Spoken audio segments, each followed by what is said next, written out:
ஆரம்ப பேச்சாளராக தஹ்சீல் ஜும்ராவை சார்ந்த KF முஹம்மது முஃபீஸ் அல் அத்தாயி அவர்கள் சோதனையில் ஒரு சாதனை படைப்போம் என்கின்ற தலைப்பிற்கு கீழே நமக்கு முன்னால் பல விளக்கங்களை சொல்லுவார்கள்.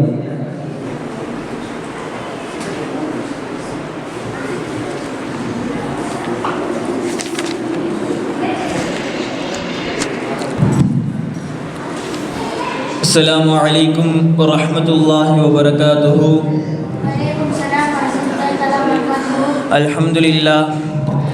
الحمد لله رب العالمين والعاقبة للمتقين والصلاة والسلام على أشرف الأنبياء والمرسلين وعلى آله وأصحابه أجمعين. أما بعد فقد قال الله جل سبحانه وتعالى في القرآن الكريم: وَلَنَبْلُوَنَّكُمْ بِشَيْءٍ مِّنَ الْخَوْفِ وَالْجُوعِ وَنَقْصٍ مِّنَ الْأَمْوَالِ وَالْأَنفُسِ وَالثَّمَرَاتِ وَبَشِّرِ الصَّابِرِينَ. صدق الله العليم. وقال أيضا: يا أيها الذين آمنوا استعينوا بالصبر والصلاة إن الله مع الصابرين. صدق الله العليم. وقال نبينا محمد صلى الله عليه وسلم: إن علم الجزاء من العلم البلاء وإن الله إذا أحب قوما ابتلاهم. صدق رسوله النبي الكريم. புகழும் புகழ்ச்சியும் அகிலத்தை படைத்து பரிபாலிக்கின்ற வல்ல இறைவன் அல்லாஹ் ஒருவனுக்கே உரித்தாகட்டுமாக.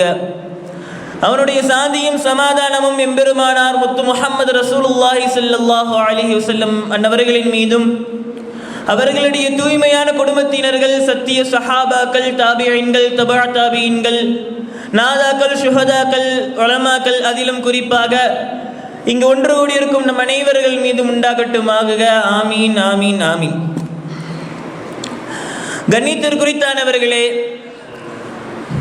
பொதுவாக இந்த உலகத்தில் அல்லாஹ் எல்லா நபர்களுக்கும் கொடுக்கின்ற விஷயம் என்று பார்க்கின்ற பொழுது, எல்லா நபர்களும், எல்லா மனிதர்களும், எல்லா விலங்கினங்களும், எல்லா செடி கொடிகள் போன்ற எல்லா உயிரினங்களுக்கும் அல்லாஹ் கொடுப்பது அல்லாஹ்வினுடைய ரிஸ்க். அவன் புறத்திலிருந்து ரிஸ்கை எவ்வாறு தருகின்றானோ, அல்லாஹ் யாரை விரும்புகிறானோ, யாரை பிரியப்படுகிறானோ அவர்களுக்கு அல்லாஹ் சோதனைகளும் கொடுப்பான். இந்த உலகத்தில் எந்த ஒரு மனிதனும் சோதனை இல்லாமல் இருக்க முடியாது. அந்த சோதனை என்பதிலே அவன் எடுத்துக்கொள்ள வேண்டிய படிப்பினை நாம் எல்லாம் வரலாறுகளிலே பார்க்கின்றோம். எவ்வளவோ நபர்கள், வலிமார்கள், நபித்தோழர்கள், நபிமார்கள் என்று எல்லா நபர்களும் தங்களின் வாழ்க்கையில் வந்த சோதனைகளில் அவர்கள் கையாண்ட வழிமுறை அஸ்ஸபுர். அவர்கள் எல்லாம் பொறுமையோடு இருந்தார்கள், சோதனையில் வெற்றி பெற்றார்கள், வாழ்க்கையில் வெற்றி பெற்றார்கள். நம்மவர்களுக்கு வருகின்ற சோதனைகளில் நாமும் அவர்களை போன்று இருக்க வேண்டும். அல்லாஹ் குர்ஆனிலே சொல்லுகிறான், சூரத்துல் பக்ராவிலே வருகின்றது: வலநப்லுவன்னகும் பிஷைஇம், உங்களை சிலவற்றை கொண்டு நாம் சோதிப்போம். அல்லாஹ் சொல்லுறான், மினல் ஹௌஃபி வல் ஜூ, பயத்தை கொண்டு சோதிப்பான், பசியை கொடுத்து சோதிப்பான். வனக்ஸிம் மினல் அம்வால், செல்வங்களை குறைத்து சோதிப்பான். வல் அன்ஃபுசி, உயிர்களை குறைத்து, உயிர்களை எடுத்து, நோய்களை கொடுத்து சோதிப்பான். வஸ் ஸமராத், இன்னும் உணவுகளை, பழங்களை, நம்மவர்கள் எடுத்துக்கொள்ளுகின்ற ரிஸ்குகளை குறைத்து அல்லாஹ் சோதிப்பான். சொல்லிட்டு இப்படிலாம் உங்களை சோதிப்பேன் அல்லாஹ் லிஸ்ட் போட்டு சொல்லிட்டு கடைசியாக இறுதியாக அல்லாஹ் சொல்லுகிறான், வபஷிரி ஸாபிரீன், அதிலே பொறுமை காத்தவர்களுக்கு சுப செய்தி உண்டு. எப்படி? இப்படியெல்லாம் நான் உங்களை சோதிப்பேன், பயத்தை கொண்டு சோதிப்பேன், பசியை கொண்டு சோதிப்பேன், செல்வங்களை குறைத்து சோதிப்பேன், நோயை கொடுத்து சோதிப்பேன், பட்டினியை கொடுத்து சோதிப்பேன் என்று அல்லாஹ் சொல்லிவிட்டு இறுதியாக சொன்னது, அதில் பொறுமை காப்பவர்கள் வெற்றி பெறுவார்கள். அப்பொழுது நாம் சிந்தித்து பார்க்க வேண்டும், இந்த பொறுமை எவ்வளவு முக்கியமானது. எவ்வளவோ நபிமார்களை பார்க்கிறோம். அல்லாஹ் அதிலும் குர்ஆன் சொல்லுவான், ஃபஸ்பிரு கமா ஸபர உலுல் அஸ்மி மினர் ருசுல். உங்களுக்கு முன்பு நபிமார்கள் எல்லாம் வந்தார்கள், எவ்வளவோ நபிமார்கள் வந்தார்கள். அவர்கள் எல்லாம் தங்கள் சோதனையின் பொழுது எப்படி பொறுமை காத்தார்களோ அதை போன்று நீங்களும் பொறுமை காருங்கள். அல்லாஹ் சொல்லுறான், வெறும் பொறுமையாக இருங்க அப்படின்னு மட்டும் அல்லாஹ் சொல்லி முடிச்சிடாம, முன்பு வந்த நபிமார்கள் எப்படி பொறுமையாக இருந்தார்களோ அதை போன்று நீங்களும் பொறுமை காருங்கள் அல்லாஹ் சொல்லுறான். அப்ப நாம் சிந்தித்து பார்க்க வேண்டும். நபிமார்கள் இருந்ததை போன்றுன்னு சொல்றப்ப அது இந்த பொறுமை எவ்வளவு முக்கியமானது நாம் சிந்தித்து பார்க்க வேண்டும். அதுவும் அல்லாஹ் சொல்றான், இந்த பொறுமையாளர்களோடு அல்லாஹ் இருக்கிறானாம். யா அய்யுஹல்லதீன ஆமனுஸ்தஈனு பிஸ்ஸப்ரி வஸ்ஸலாத், பொறுமையை கொண்டும் தொழுகையை கொண்டும் நீங்கள் அல்லாஹ்விடம் உதவி தேடுங்கள். உங்களுக்கு ஏதாச்சும் கஷ்டம், உங்களுக்கு ஏதேனும் ஒரு குறைகள் வந்து விட்டால் தொழுகையை கொண்டும் பொறுமையை கொண்டும் நீங்கள் இறைவனிடம் உதவி தேடுங்கள். இன்னல்லாஹ மஅஸ் ஸாபிரின், அந்த விஷயங்களில் அந்த சோதனைகளில் பொறுமையாக இருப்பவரோடு தான் அல்லாஹ் இருக்கிறான். பாருங்க, அல்லாஹ் நம்மோடு இருக்கிறான் என்று சொன்னால் அந்த பொறுமையாளர்கள் எவ்வளவு மகத்துவம் வாய்ந்தவர்கள், சிந்தித்து பார்க்க வேண்டும். இன்னொரு ஆயத்தில் இவ்வாறு வரும், இன்னமா யுவஃபஸ் ஸாபிரூன அஜ்ரஹும் பிகைரி ஹிசாப். நாளைக்கு நாம் எல்லாம் மரணித்து கபருடைய வாழ்க்கை, கபரில் கேள்வி கணக்கு, அது முடிந்த பிறகு மஹ்ஷருடைய மறுமை நாள், மீண்டும் எல்லாம் உயிர் கொடுத்து எழுப்பப்பட்ட பிறகு நாளை மறுமையிலே அல்லாஹ் ஹிசாபிற்காக, கேள்வி கணக்கிற்காக ஒரு நாளை வைத்திருப்பான். அப்ப எல்லாருக்கும் கேள்வி கணக்கு கேட்கப்படும். ஆனால் இந்த ஆயத்தில் அல்லாஹ் சொல்லுகிறான், பொறுமையாளிகளுக்கு கேள்வி கணக்கு இல்லாமல் அவர்களுக்கு கூலி கொடுக்கப்படும். பாருங்க, சுபஹானல்லாஹ், எவ்வளவு பெரிய பாக்கியம். அவர்களுக்கு எந்த கேள்வி கணக்கும் இல்லாமல் பிகைரி ஹிசாப், கேள்வி கணக்கே இன்றி அவர்களுக்கு கூலி கொடுக்கப்படும் என்று சொன்னால் பொறுமையாளர்கள் எவ்வளவு மகத்துவம் வாய்ந்தவர்கள். சோதனைகளில் பொறுமை காற்பது அவ்வளவு முக்கியமான விஷயம். நாம் எல்லாம் படிப்பினையாக பார்க்கின்ற பொழுது பொதுவாக வரலாறுகளில் இருந்து, முன்பு வாழ்ந்த சமுதாயத்தினர்களிடமிருந்து நாம் எடுத்துக்கொள்ள வேண்டிய விஷயம் படிப்பினை. அப்படி பார்க்கிறப்ப எவ்வளவோ நபிமார்கள் சோதிக்கப்பட்டிருக்கிறார்கள். அந்த சோதனைக்கென்று மிக பிரபல்யமான, இப்படியெல்லாம் ஒரு மனிதரை சோதனை செய்ய முடியுமா என்பதாக நாம் சிந்திக்கின்ற அளவிற்கு கடுமையாக சோதனைக்குள்ளாக்கப்பட்ட ஒரு நபி அந்நபி அய்யூப் அலைஹிஸ்ஸலாத்து வஸ்ஸலாம்.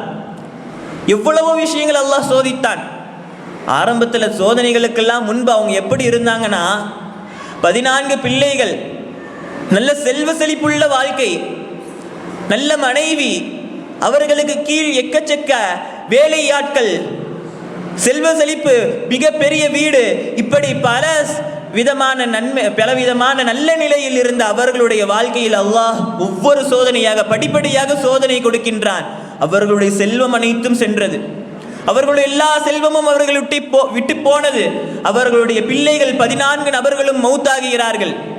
அவர்களுடைய மனைவி, அவர்கள் மற்ற வீடுகளுக்கு சென்று வேலை செய்கின்ற அளவு கஷ்டம் உண்டாகிவிட்டது. அவர்களுடைய உணவுகளில் குறைகள் உண்டாகிவிட்டது. இப்படி எல்லா விதத்திலும் சோதனை செய்து இறுதியாக அல்லாஹ் அவர்களுக்கு கொடுத்த மிகப்பெரிய சோதனை தெரியுமா? அவர்கள் உடம்பு முழுக்க அல்லாஹ் ஒரு கொப்பளத்தை உருவாக்குகிறான். சாதாரணமாக இல்லை, அவர்கள் உடம்பில் ஒரு இடம் மீதமில்லாமல் எல்லா இடங்களிலும் அந்த குப்பளங்கள் வந்து அதிலிருந்து சீல் சகதிகள் வெளிவருகின்ற அந்த நிலைக்கு ஆளாக்கப்பட்டார்கள் அய்யூப் அலைஹிஸ்ஸலாத்து வஸ்ஸலாம். இறுதியாக அவர்கள் பொறுமையோடு இருந்து 7 வருடங்களுக்கு மேல் அவர்கள் பொறுமையோடு இருந்து இறுதியாக அவர்கள் கேட்டார்கள், ரப்பி இன்னி மஸ்ஸனியல்-லுர்ரு வ அன்த அர்ஹமுர் ராஹிமீன். இறைவா, இந்த நோய் வந்துட்டு நாமெல்லாம் பொதுவாக ஏதோ ஒரு விஷயம், ஏதோ ஒரு சோதனை, ஏதோ ஒரு நோய் வந்து விட்டால் கூட நம்ம என்ன அல்லாஹ்ட்ட என்ன துவா செய்வோம், அது சரிதான். ஆனால் அல்லாஹ்ட்ட என்னென்ன துவா செய்வோம்? யா அல்லாஹ், எனக்கு நீ இந்த நோயை கொடுத்துட்ட, இதுக்கு ஷிஃபாவை கொடுன்னு கேட்போம். அய்யூப் அலைஹிஸ்ஸலாம் அப்படி கேட்கல. நீ நோயை கொடுத்துட்டான்னு அல்லாஹ்ட்ட சொல்லல. யா அல்லாஹ், என்னை ஒரு நோய் தீண்டி விட்டது, எனக்கு ஒரு தீங்கு வந்துருச்சு, நீ அர்ஹமுர் ராஹிமீன், நீ தான் எல்லா இரக்கமானவர்களுக்கும் இரக்கமுள்ளவன், நீ அதை சரி செஞ்சிருன்னு கேட்குறாங்க. நீ நோயை கொடுத்துன்னு சொல்லாம என்னை நோய் அடைந்து விட்டது, நீ சரி செய்வாயாக என்பதாக கேட்டார்கள். எவ்வளவு ஒரு பொறுமையோடு அவர்கள் இருந்திருந்தால் இப்படி கேட்டிருப்பார்கள். சிந்தித்து பார்க்க வேண்டும். யூனுஸ் அலைஹிஸ்ஸலாத்து வஸ்ஸலாம் அவர்களுடைய வாழ்க்கையில் அல்லாஹ் அவர்களை மீனின் வயிற்றிற்குள் வைத்து சோதித்தான். இப்படி நாம் பார்க்கின்ற பொழுது எல்லா நபிமார்கள், மூசா அலைஹிஸ்ஸலாம், இப்ராஹிம் அலைஹிஸ்ஸலாம் போன்ற எல்லா, யாக்கூப் அலைஹிஸ்ஸலாம் போன்ற எல்லா நபிமார்களையும் அல்லாஹ் கடுமையாக சோதித்திருக்கின்றான். அதிலும் குறிப்பாக நாம் பார்க்க வேண்டும் என்று சொன்னால் நம் பெருமானார் ஸல்லல்லாஹு அலைஹி வஸல்லம் அல்லாஹ் அவர்களை எல்லா விதத்திலும் சோதித்தான். பசியை கொண்டு சோதித்தான், கடுமையான மற்றவர்களின் சொற்களை கொண்டு சோதித்தான். அதற்கு அல்லாஹ் குர்ஆனிலும் சொல்லி காட்டுவான். ஃபஸ்பிர் அலா மா யகூலூன். அவர்கள் சொல்றாங்க, அவர்கள் திட்டிக் கொண்டுதான் இருப்பார்கள், ஏசி கொண்டுதான் இருப்பார்கள், ஆனால் அதில் நீங்கள் பொறுமையாக இருங்கள் என்பதாக எல்லாம் அல்லாஹ் சொல்லுவான். இப்படி நம் பெருமானார் ஸல்லல்லாஹு அலைஹி வஸல்லம் அவர்கள் எல்லா விதமாக சோதிக்கப்பட்ட பொழுது அவ்வளவு கடுமையான சோதனையிலும் அவர்கள் கையாண்ட வழிமுறை பொறுமை. அவ்வளவு மிக மகத்துவமான ஒரு வழிமுறை அந்த பொறுமை. அதை நம்முடைய வாழ்க்கையில் கடைபிடிப்போமேனால் அவர்களுக்கு வருகின்ற அந்த சோதனையில் நம்மால் சாதனை படைக்க முடியும். இமாம் பூஸிரி ரஹ்மத்துல்லாஹி அலைஹி பெருமானார் ஸல்லல்லாஹு அலைஹி வஸல்லம் அவர்கள் பற்றி பைத் எழுதுறப்ப அதுல ஒரு வாசகத்தை உள்ளடக்குவார்கள். வஷத்த மின் ஷகபின் அஹ்ஷாஅஹு வதவா. அவர்களுடைய வயிற்றில் ஏற்பட்ட கடுமையான பசி, அஹ்ஷாஅஹு வதவா, அவர்கள் வயிற்றில் ஏற்பட்ட கடுமையான பசியிற்காக தவா அவர்கள் கட்டி கொண்டார்கள். தஹ்தல் ஹிஜாரதி கஷஹன். அவர்களுடைய அடி வயிற்றின் கீழ் கற்களை கட்டி கொண்டால், பெரிய கல்லை எடுத்து வயிற்றுல கட்டிக்கிட்டாங்க. கட்டிட்டு அதுக்கு பின்னாடி சொல்லுவார்கள், முத்துரஃபல் அதமி, மென்மையான தோளுடைய பெருமானார் ஸல்லல்லாஹு அலைஹி வஸல்லம் கடுமையான பசியின் பொழுது தன்னுடைய வயிற்றில் கல்லை கட்டி கொண்டார்கள். பாருங்க, எந்த அளவிற்கு அல்லாஹ் அவர்களை பசியை கொண்டு சோதித்திருந்தால் அவர்கள் பசியை உணராமல் இருப்பதற்காக அடி வயிற்றில் கல்லை கட்டி இருப்பார்கள். பாருங்க, இவ்வளவு சோதனை செய்யப்பட்ட பொழுதிலும் அவர்கள் கையாண்ட வழிமுறை பொறுமையாக இருக்கின்றது. எனவே அவர்களுக்கு வருகின்ற சோதனை அல்லாஹ் சாதாரணமாக கொடுத்து விட மாட்டான். ஒரு மனிதனை நேசித்தால் மட்டுமே அல்லாஹ் அவர்களுக்கு சோதனை கொடுப்பான். அந்த நிலையிலே அல்லாஹ்வினுடைய உதவிற்காகவும் அல்லாஹ்வினுடைய அந்த சோதனை விட்டு விடுதலைக்காகவும் அல்லாஹ்விடம் துஆ செய்து பெருமானார் ஸல்லல்லாஹு அலைஹி வஸல்லம் அவர்கள் முதல் எல்லா நபிமார்கள், எல்லா இறைநேசர்கள் தங்களுடைய வாழ்க்கையில் பின்பற்றிய அந்த பொறுமையை அல்லாஹ் அவர்களுக்கு கொடுக்க வேண்டும். இறுதியாக ஒரு ஹதீஸை சொல்லி முடித்துக் கொள்ள ஆசைப்படுகின்றேன். பெருமானார் ஸல்லல்லாஹு அலைஹி வஸல்லம் சொன்ன ஒரு ஹதீஸ், இன்ன இலமல் ஜஸாஇ மின் இலமில் பலா. எந்த நபரை அல்லாஹ் கடுமையாக சோதிப்பானோ, எந்த நபரை அல்லாஹ் கடினமாக சோதிப்பானோ அந்த மனிதருக்கு மிக மகத்தான கூலி உண்டு. சோதனை அதிகமாக அதிகமாக கூலிகள் அதிகமாகி கொண்டே இருக்குமாம். பெருமானார் ஸல்லல்லாஹு அலைஹி வஸல்லம் சொல்லுகிறார்கள். சொல்லிவிட்டு இறுதியாக சொன்னார்கள், வ இன்னல்லாஹ இதா அஹப்ப கௌமன். ஒரு கூட்டம் இருக்குது, ஒரு சபை இருக்குது, அந்த இடத்திலே அல்லாஹ் அவர்களை பிரியப்படுகிறான், அவர்களை அல்லாஹ் நேசிக்கிறான் என்று சொன்னால் இப்தலாஹும், அவர்களை அல்லாஹ் சோதிப்பானாம்.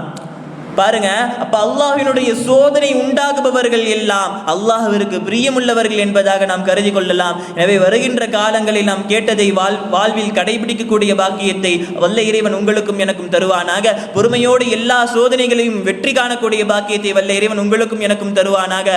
சோதனைகளை சாதனைகளாக மாற்றி மறுமையிலே வெற்றி அடையக்கூடிய பாக்கியத்தை அல்லாஹ் உங்களுக்கும் எனக்கும் தருவானாக. உங்களுடைய துஆக்களை ஆதரவு வைத்தவனாக இந்த உரையை முடித்துக் கொள்கிறேன். வ ஆகிரு தஅவானா அல்ஹம்துலில்லாஹ். அஸ்ஸலாமு அலைக்கும் வரஹ்மத்துல்லாஹி வபரகாத்துஹு.